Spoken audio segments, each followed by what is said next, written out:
Good morning, student. Welcome back to electronics class. And in today's class, we will discuss about the biasing of the electronic circuit. So first we know what is the significance of the biasing. जैसे अगर मैं बात करूं, suppose we have a diode, okay, and diode is operate in two mode, in forward bias and the reverse bias. तो forward bias का क्या significance है? Positive को हम पॉजिटिव से कनेक्ट करें, so this terminal is positive and this terminal is negative. अगर मैं पॉजिटिव को पॉजिटिव से और नेगेटिव को नेगेटिव से कनेक्ट कर देता हूं, then this diode is working in the forward bias and work as the short circuit. Clear? और अगर मैं इसे क्या करूं, इस पॉजिटिव टर्मिनल पे अगर मैं नेगेटिव दे दूं and negative terminal is connect to the positive, then diode is operate in the reverse bias. Reverse bias में काम करता है और ये किस तरह से काम करता है? ओपन सर्किट की तरह काम करता है. ठीक है. सपोज अब मुझे क्या करना है, कोई अपना एसी सिग्नल पास करना है. जैसे suppose we have a signal, AC signal. इस तरह का मेरे पास कोई सिग्नल है, तो ये क्या करेगा कि अगर पहले cut in voltage ideal diode मान लें, तो पॉजिटिव पार्ट तो पास हो जाएगा, नेगेटिव पार्ट क्या हो जाएगा? क्लिप हो जाएगा. So if we want to pass this AC signal, ठीक है, तो हमें क्या करना पड़ेगा? We have to require some DC voltage. जैसे मैं कहूं, सपोज मैं एक साइन ओमेगा टी सिग्नल को पास करना चाह रहे हैं, तो इसकी जो मैक्सिमम वैल्यू है वो कितनी है जी? +1 वोल्ट. और मिनिमम वैल्यू कितनी है? -1 वोल्ट. ठीक है, यानी पॉजिटिव वैल्यू +1 वोल्ट और नेगेटिव -1 वोल्ट.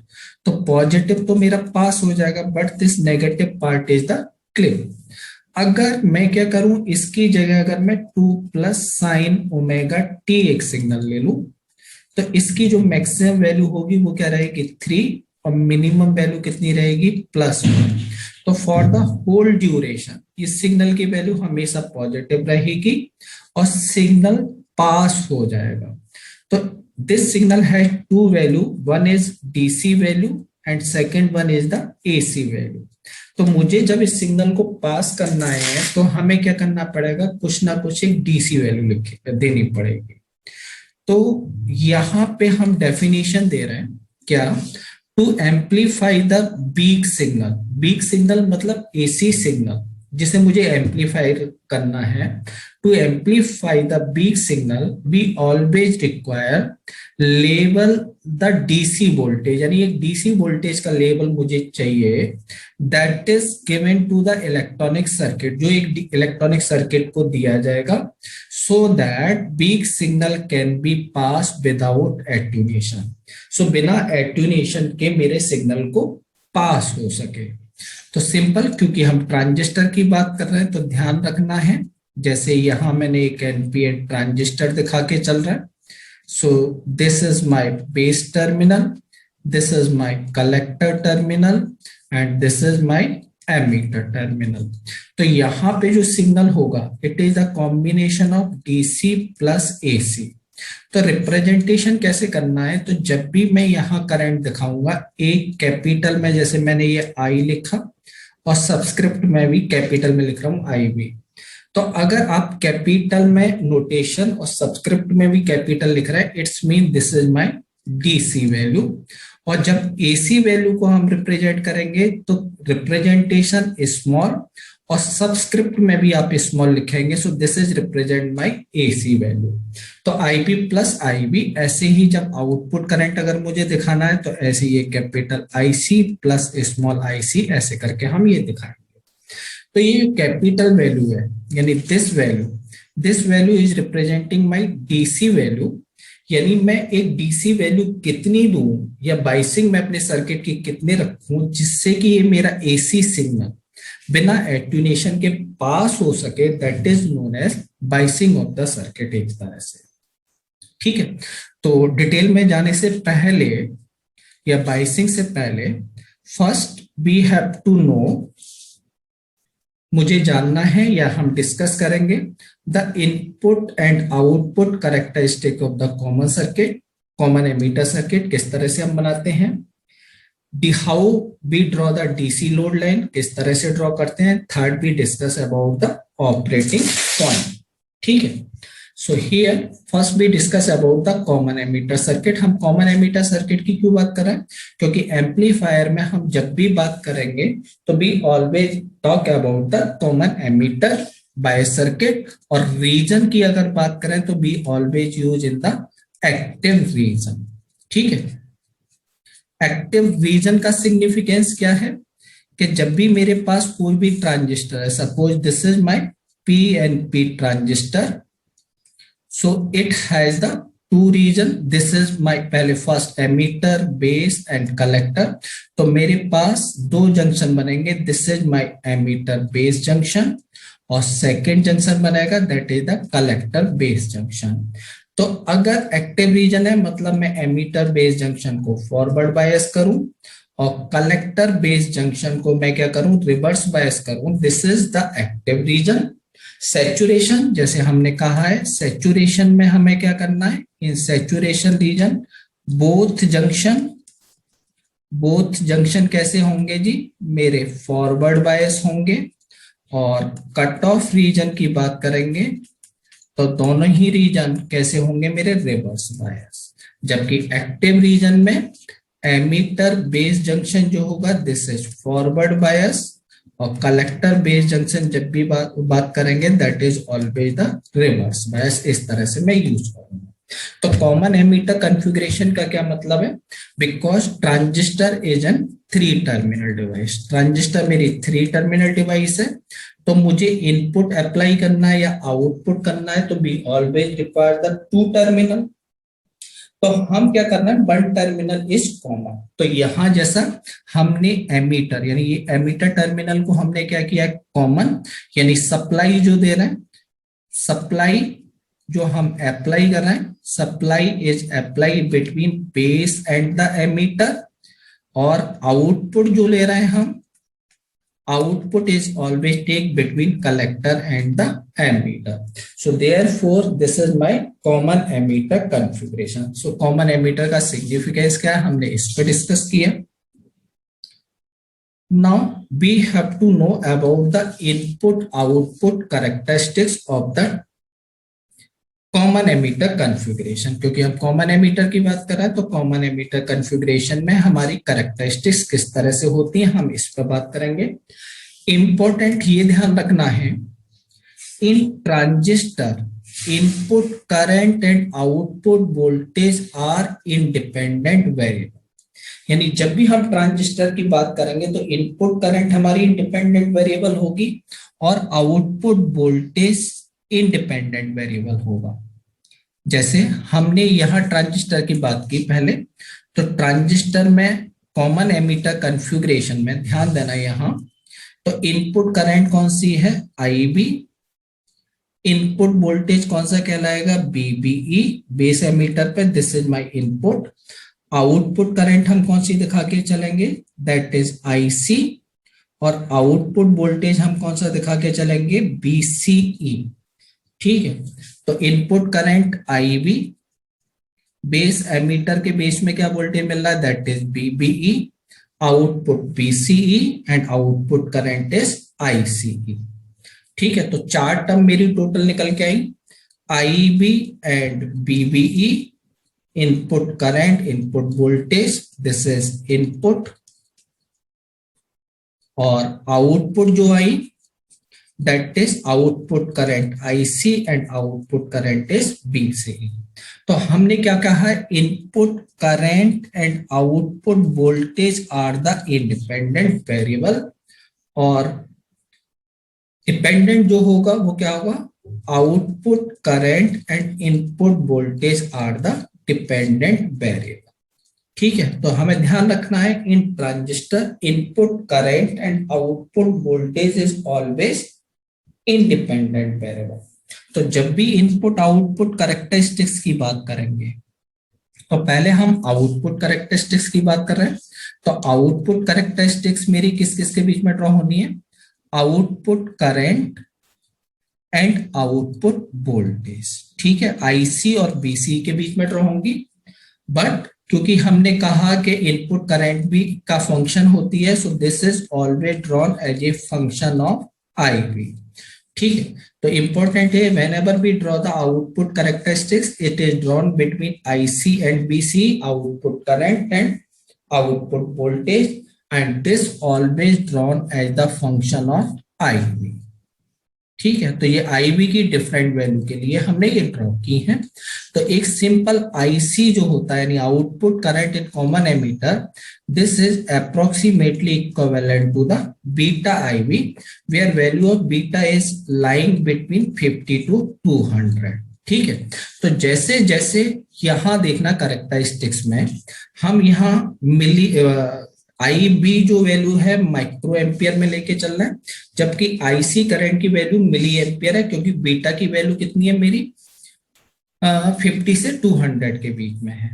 और ये जो कैरेक्टरिस्टिक्स यानी यहां से यहां दिखा रहे हैं, this is an active region. Active region means हम क्या कह के चल रहे हैं, इनपुट जंक्शन यानी base emitter junction is forward bias while collector base junction is reverse bias, so this region is representing my active region, यानी ये जो है एक्टिव रीजन है, लगभग फ्लैट कर्व मिलता है। और जब दोनों जंक्शन फॉरवर्ड बायस होते हैं, this is representing my saturation region. और लगभग जब दोनों को हम रिवर्स बायस कर दें तो करंट की वैल्यू अप्रोक्सीमेटली 0 होती है, so this region is known as the cut off region. So this is total my output characteristics of the common emitter configuration. Now second one is the input characteristics. Input characteristic is drawn between IV and VBE, input voltage, input current as a function of output voltage, ठीक है। BCE इसके पे depend करता है, ठीक है। तो अगर हम इनपुट रेजिस्टेंस की बात करें RI, तो RI कितना होगा, that is input voltage VBE divided by output current IV. तो for a particular value of current, अगर एक particular value of VBE अगर मैं देखूं, तो मुझे सबसे ज्यादा जो IV मिल रही है, सबसे ज्यादा IV किस पे मिल रही है, मुझे BCE 0 पे, ठीक है। तो यानी as we increase BCE voltage यानी कलेक्टर एमीटर जंक्शन यानी आउटपुट जंक्शन को अगर हम रिवर्स बायस करते हैं, तो वैल्यू ऑफ आईबी जो हो रहा है, दैट इज बीसीई को रिवर्स बायस करने पे आईबी की वैल्यू क्या हो रही है, मेरी डिक्रीज हो रही है। तो हम क्या कहेंगे कि इनपुट रेजिस्टेंस क्या होता है, इंक्रीज होता है। यानी जैसे जैसे मैं कलेक्टर एमीटर जंक्शन को रिवर्स बायस करता जाता हूं, तो आईबी की वैल्यू मेरी डिक्रीज होती है, ठीक है। देखो जैसे हमने यहां दिखा रखा है, ये बीसीई यानी 20 वोल्ट पे आईबी की वैल्यू कम है, तो आरआई की वैल्यू क्या होगी, इंक्रीज करेगी। यानी input resistance is directly proportional to the reverse bias of the collector emitter junction. तो ये मेरी इसकी इनपुट कैरेक्टरिस्टिक्स और ये हो गई हमारी आउटपुट कैरेक्टरिस्टिक्स। नाउ इंपॉर्टेंट जो मुझे ध्यान रखना है, how can be apply the KVL and KCL in common ammeter configuration, मुझे किस तरह से ये लगा के चलना है। तो सिंपल यहाँ पे हमने एक कॉमन एमीटर कॉन्फ़िगरेशन दिखा रखा है, पीएनपी ट्रांजिस्टर है। If we draw this for the NPN transistor, simple एक एनपीएन ट्रांजिस्टर दिखा के चलना है। ये आउटपुट बस एक रेजिस्टेंस दिखाया है हमने आरसी, यहां एक सप्लाई दिखा दे रहे हैं हम, दैट इज बीसीसी, ठीक है। इनपुट टर्मिनल पे हम एक रेजिस्टेंस दिखा रहे हैं आरबी और इनपुट सप्लाई बीबीबी दिखा के चल रहा है, ये आ गया। और ये हो गया मेरा बेस एमीटर जंक्शन बीबीई और collector emitter junction that is BCE, ठीक है। तो मुझे केवीएल कैसे लगाना है, तो सबसे पहले हम KVL, if we apply the KVL in this outer loop, एक पॉइंट से स्टार्ट करना, मुझे उसी पॉइंट पर फिनिश करना है। सो ए बी सी डी अगर मैं ये पॉइंट ले लूं, तो KVL in A B C D अगर हम आउटर लूप में लगा के चले तो सिंपल इस पॉइंट से BCC, so this is BCC. Current की डायरेक्शन यहां पे दिखा के चल रहे हैं हम आईसी, आउटपुट टर्मिनल पे आईसी, इनपुट टर्मिनल पे हम करंट दिखा के चल रहे हैं आईबी। ध्यान रखना है बाइसिंग की बात कर रहा है तो हम केवल यहाँ पे डीसी वोल्टेज ले रहे हैं, so this is my biasing voltage. तो KVL in outer loop VCC minus current की डायरेक्शन में प्लस माइनस दिखाएंगे, प्लस टर्मिनल आ रहा है, so this is minus ICRC and minus BCE equal to 0। तो ये इक्वेशन जो होगी this is in my output loop. Input loop में ऐसे ही लगाऊं तो यहां मैं स्मॉल दिखा देता हूं, A point, this point is B, इस पॉइंट को अगर हम सी ले रहे हैं this is and D. So now KVL in A B C D loop, A इस लूप में लगाएं तो ए से चले this is VBE minus plus terminal पड़ रहा है, so this is minus VBE. Second is plus VBB input voltage और करंट ये है तो ये प्लस माइनस होगा, सो प्लस पड़ रहा है, so this is minus IB and resistance RB equal to 0। So this is the input equation. यानी मुझे केबीएल और केसीएल बस किस तरह से लगाना है ध्यान रखना है, इस तरह से सिंपल केबीएल और केसीएल लगा लेना है। Now important is what is DC load line and how we draw this DC load line। तो देखोगे जैसे हमने ट्रांजिस्टर के लिए इक्वेशन लिखी थी आउटपुट लूप में, तो वो हमने क्या लिखी है यहां दोबारा से रिट्रेट कर रहा है, this is BCC minus ICRC and minus BCE equal to 0। ठीक है, तो आउटपुट कैरेक्टरिस्टिक्स जैसे अगर हम बात करें, पहले ये आउटपुट करंट हमने आईसी दिखा रखा है और ये आउटपुट वोल्टेज बीसीई।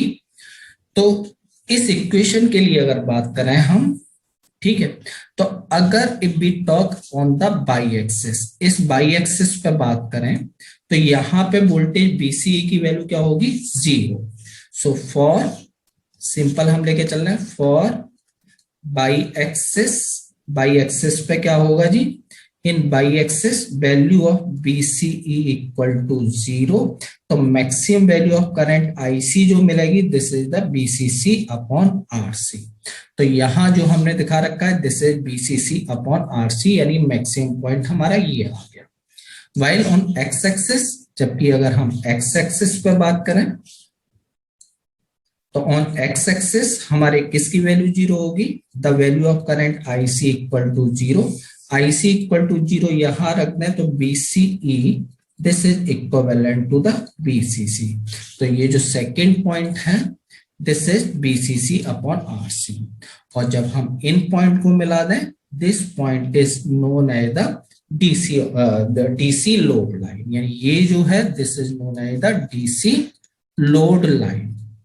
तो for particular value of I we अगर हम इनपुट कैरेक्टरिस्टिक ड्रॉ करें, जैसे इसमें लिए जैसे आई वी इक्वल टू हम 20 मिली एम्पियर ले लें, सपोज ये है, तो इंटरसेक्शन यानी इंपॉर्टेंट पॉइंट क्या है ध्यान रखना है, intersection of this DC load line, यानी DC load line and output characteristics, ये दोनों जिस पॉइंट पे इंटरसेक्ट करते हैं output characteristics that point is known as the Q point या operating point, ये होता है। और इस पॉइंट पे the value of IC and BCE कितना आ रहा है, that is known as the operating voltage and the current। ठीक है, तो ये एक बार देख लेना है इसके लिए। So okay, today we will stop here, but what we have discussed in today lecture में एक बार फिर से समराइज कर दे रहे हैं। तो हम क्या कह के चल रहे हैं, बाइसिंग की बात की थी। बाइसिंग का सिग्निफिकेंस क्या है कि मुझे वीक सिग्नल को ट्रांसमिट करना है, so without providing the biasing voltage, कि मैं बाइसिंग वोल्टेज कितना दूं जिससे कि मेरा सिग्नल पास हो सके, उसको हम बाइसिंग वोल्टेज कह के चल रहे हैं। तो उसके लिए हमने कहा AC plus DC total combo pack आएगा वोल्टेज। तो सिंपल DC वोल्टेज की बात कर रहे हैं। Then we have talk about the common emitter circuit के emitter terminal is common between base and the collector, किस तरह से बनाएंगे। Then we have discuss the input and output characteristics, किस तरह से बात कर रहे हैं। Then KVL in the circuit हम इस तरह से लगा रहे हैं। And then the DC load line and the operating point.